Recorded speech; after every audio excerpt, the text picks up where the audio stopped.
2750 ლარი ხელფასი, 1375 კი პრემია. ეს საკრებულოს თავმჯდომარის პოსტიდან ირაკლი ჭეიშვილის ყოველთვიური შემოსავალია. ჩვენს არქივში არსებობს ჭეიშვილის 9 თვის წინ გაკეთებული კომენტარი, როცა ხელფასს საკმარისად თვლიდა და პრემიის აღების საკითხზე ურჭოფობდა. მიუხედავად ამისა, ბოლო 8 თვის განმავლობაში საკრებულოს თავმჯდომარემ ჯილდოს სახით 11000 ლარი აიღო. პირობა, რომელიც ბათუმის საკრებულოს თავმჯდომარემ ივლისში დადო ვერ შეასრულა. ირაკლი ჭეიშვილმა 2015 წლის აგვისტოდან მარტის ჩათვლით მხოლოდ პრემიის სახით 11000 ლარი აიღო.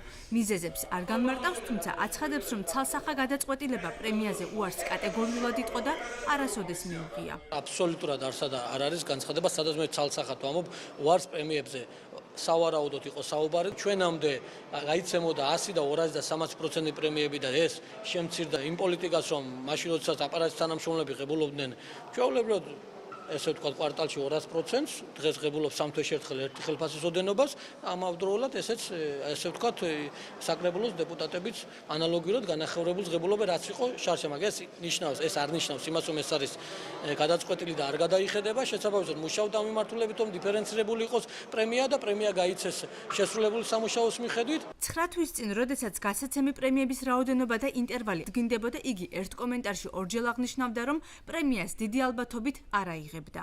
პრემიაზე ალბათ უარს ვიტყვი, ყოველ შემთხვევაში მაინც არ მინდა რომ წინასწარ რაღაც მოვლენებს გავუსწრო და შესაბამისად უახლოეს ხდომაზე კიდევ ერთხელ მინდა დავაზუსტო, რომ იქნება ცნობილი თუ რა ფორმით უარს ვიტყვი თუ რაღაც ფორმით ავიღებ, მაგრამ მე ვფიქრობ, რომ მაინც უარს ვიტყვი. შეეხება 25 დეპუტატს და მათში შემავალ თანამდებობის პირებს აიღებენ თუ არა პრემიას, მაგით უახლოეს ხდომაზე იქნება ცნობილი. პრემია საკრებულოს თავმჯდომარესთან ერთად წარმომადგენლობით ორგანოში თითქმის ყველა თანამშრომელმა, კომისიისა და ფრაქციის თავმჯდომარეებმა, საკრებულოს თავმჯდომარის მოადგილემ და მთავარმა სპეციალისტებმა მიიღეს.